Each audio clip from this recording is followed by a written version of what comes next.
Hello everyone, Man Thrall here. Welcome back to a kind of a mastering of the shifting tombs. Now, when I say kind of mastering, it's because, well, I'm doing the solo version of this because I am a hardcore Iron Man. And here, if you right-click on it for the quick travel, here's a little thing. You can actually go to different districts this way. Otherwise, you could just left-click and go straight into the shifting tomes. Now, if you're looking to make money, do not select anything. Okay, that's one thing. Do not select anything.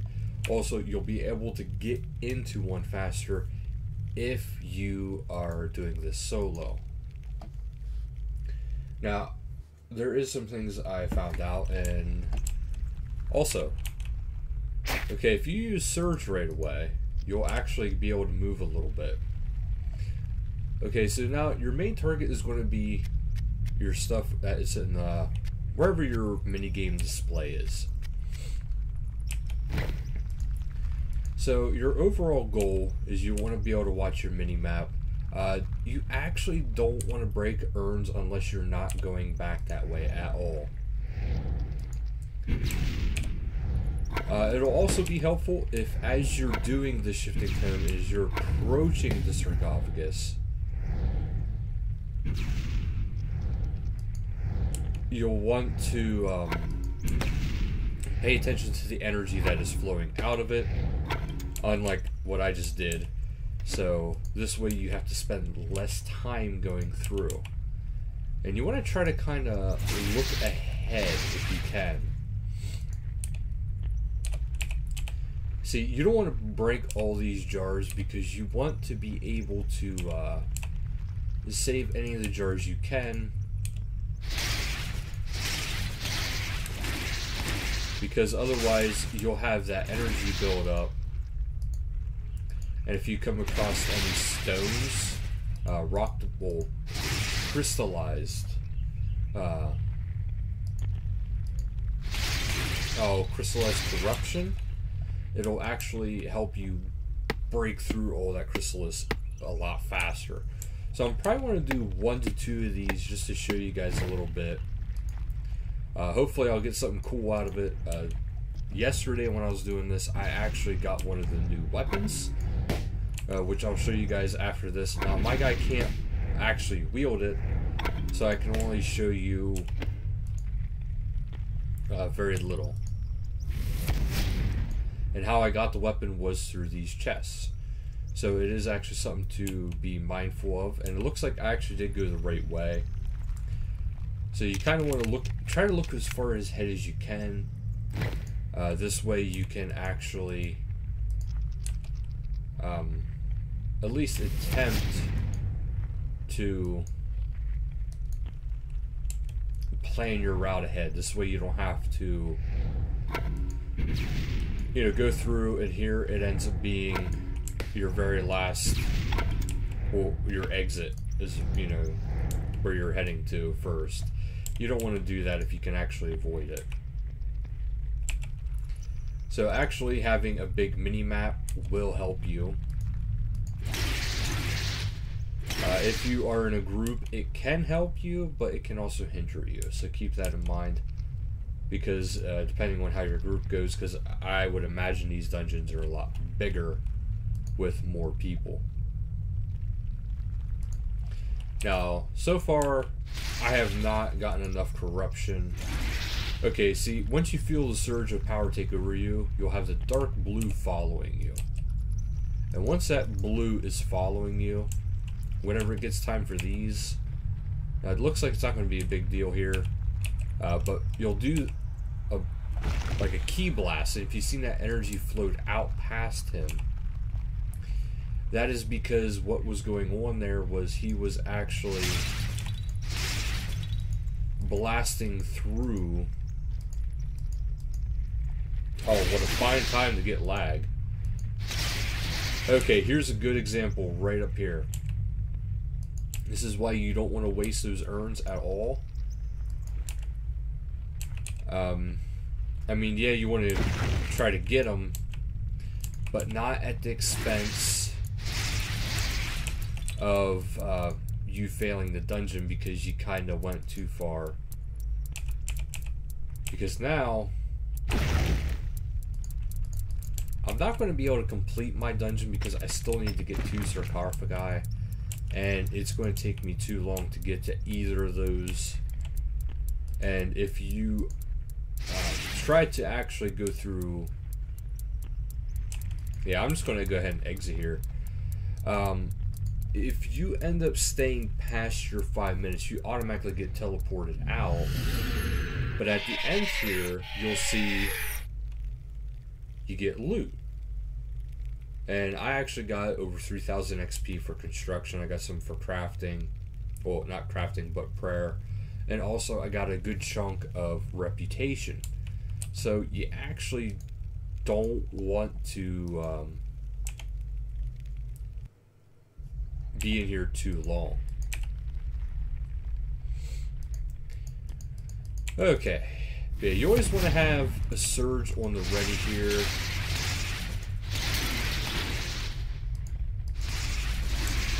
If you know you're not coming back through an area, do break the vases.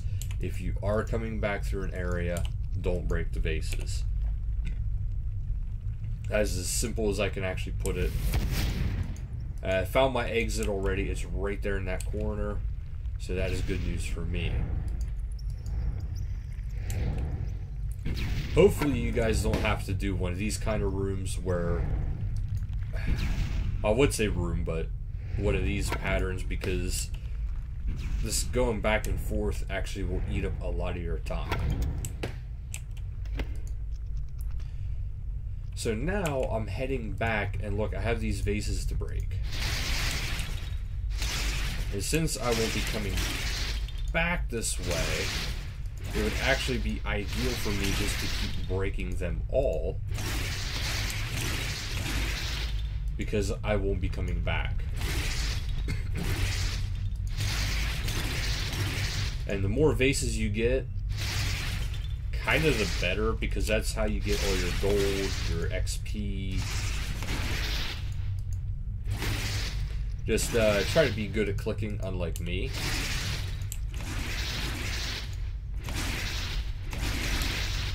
That'll, you know, really help you out. Now, let's see, like, this round will be an amazing round if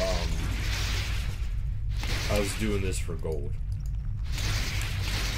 Because all there is jars as far as the eye can see. Now, I'm not seeing any crystallized, but I do see more urns down that way. So I'm just going to keep breaking them. I mean, it's getting me a ton of prayer XP. So, 8 Mepkin, Krondus, and 8. Because you got to keep in mind, every single one of these dungeons is actually procedurally generated, so there is no guarantee that you'll get exactly what you want each time. I actually had one the other day where there was no urn, like maybe a few handful of urns, just a handful, and it was primarily all crystals, so there was no way I was going to have enough to actually even do anything with that. And that's actually where I got that weapon from.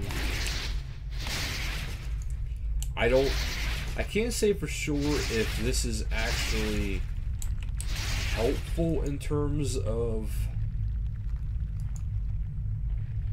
there we go, you know, of getting that kind of stuff too. I have no idea. You know, if I could tell you, I would, but I have absolutely zero clue.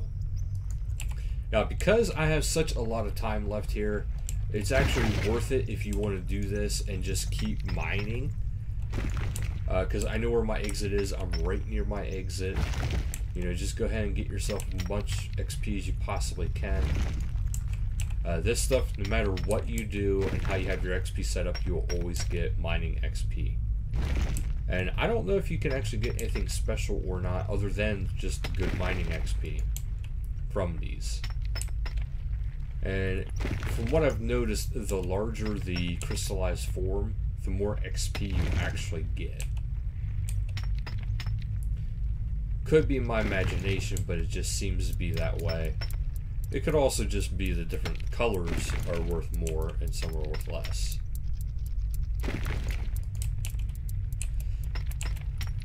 But, hey, it's worth it. It's worth doing.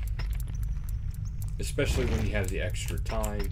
Just always keep an eye on your time. The last thing you want to do is 100% like I just did. And not have enough time to get back to the very beginning. Keep in mind, if you are a higher level, if you have like 80s and you're in the final tier of these, you'll actually get a much better turnout than if you were to actually just... Okay, so now I am able to go to the Imperial. So if you guys like, I want to do just one more of these for you guys, because like that one was the easiest. As far as like the respect goes, I would strongly recommend getting each one to have their to have their deposit boxes. This way, like for the worker district, it's very handy if you're kind of low level craft mining and you want to get a lot of granite, because then it's right next to the granite almost. So you can just go ahead and just keep going crazy like that. Okay, so now we'll do one more and then we'll call it an episode here, because I don't want to keep you guys on too long. Because there's not really too much to show you as far as this actually kind of goes. It's just, you know, you kind of want to just pay attention. If you do have that energy build up, you know, go ahead and use it, because now I'm not going to need it as far as this here area is concerned. And if you do, before I forget, whenever it does come time for the reputation, you have to click on the little star in each area, or else you're not going to be gaining reputation in anything.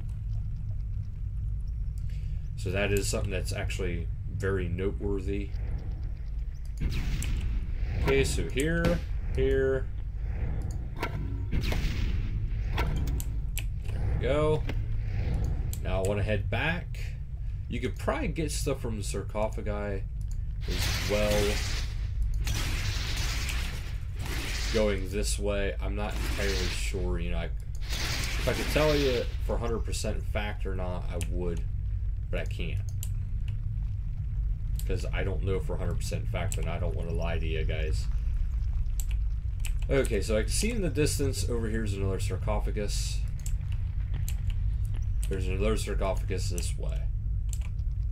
Oh, but, well, we'll get the chest on the way back. If you ever pass something, just keep going. Do not go back. Because you want to keep trying to power your way through.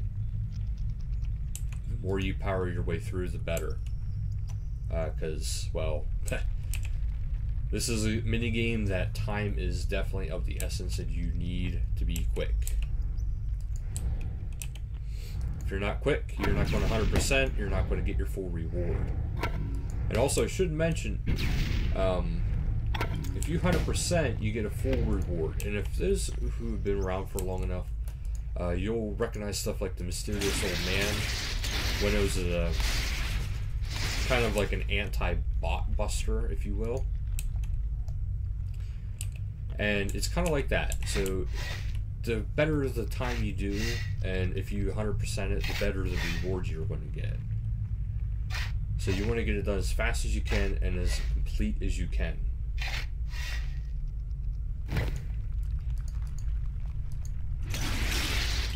See, there I kind of misclicked, and it's going to cost me a little bit of time. Hopefully not enough time to really mess me up. And I will say, so far I've been kind of lucky with the fact that none of my stuff has been really crystal. And I actually have 2 minutes remaining. I know where my exit is. There's a bunch of urns along the way. And it looks like I don't have to worry about crystals at all. So I can just... Oh, apparently I do. So since I was kind of wasting my jars, my urns a little too much, I'm not going to be able to get to my last sarcophagus. So just remember that, you know, don't waste your urns. Just try to only grab them as you need them as you go through. But now, as a result, there's an extra treasure chest in here. I'm going to take this extra treasure chest because I don't have enough time to get to my last sarcophagus, so I might as well get something here. Because I can already plan ahead that going through here, getting enough to get running back and up, it's going to take a lot longer to run back and forth and clear that out than it would be to actually be a benefit to try to get through all that. And occasionally when you leave, and I was kind of hoping it would happen, occasionally you can get in Menefos offering. So far I've only ever gotten these the small offering. So, and what I got from there was actually a decent amount of gold. And I also got random items. Sometimes those charms, sometimes those bucket of sand. It's just kind of random items. Now, as far as the weapon goes, it was an offhanded weapon. And I'm actually going to compare it to... let's see if I can find where I banked it at. Here it is. I'm going to compare it to... I think I have... Yeah, I have an offhand dragon battle axe here yet. So, comparing these two, I can't equip it because it takes level 82 attack to be able to use it. But the damage output is only 393, but the accuracy is over 2,000. It's 2,023. It's a stabbing weapon. But compared to the Dragon Battle Axe, which is, you know, 22 levels less, the damage is 447 and 1,132. So the damage is significantly less, but its accuracy is through the roof. And if you're curious as to what parts you get from it, I will use the Analyze. And there's only a 1% chance of junk, well 2%, at level 44 invention. And the special parts for it is actually just the shifting components, which is kind of nice for some people. That means you don't have to disassemble your chaotic gear. Now, it is a degradable weapon. As you can see, I haven't used it yet, so it's not degraded. And if I take it to... Oh, not Taverley. We don't want to go to Taverley. We want to go to Falador here. We'll take it to the Invention Workshop bench. And I want to see if this is now included on the Invention Workshop bench. Because if it's included on there, that means it can degrade to dust. Now, the only items on there that don't degrade to dust, I believe, is just the dyed tier 90 armor. I believe that doesn't degrade to dust. But if that's the only one, then that ain't too bad. Okay, so manufacture. And if you go into your augmented items, okay, as you can see, so far, no, it is not listed. So that means it should not actually be degradable or degrade to dust. It should be a rechargeable weapon. And see, I need level 82 to even wield the weapon, so I can't use it yet. But I hope this guide helps you guys out with shifting tomes. It's not a hard one. It's just that it can take some time, but it's not bad. So, but the only points and tips I really have for you is if you need the XP, get the XP. If you don't need the XP, take the gold. Gold's always good. Try to do as much as you can to 100%. This way you can get your best possible loot and reward in your XP. But also, if you have the time, try to get the extra chests in there. I've never seen an extra sarcophagus, but I've seen extra chests. So try to get the extra chest if you have the time. But always make sure you give yourself at the end enough time to get out. You want to be able to get out, or else you will get nothing at the end. That is the key thing I really want to discuss there.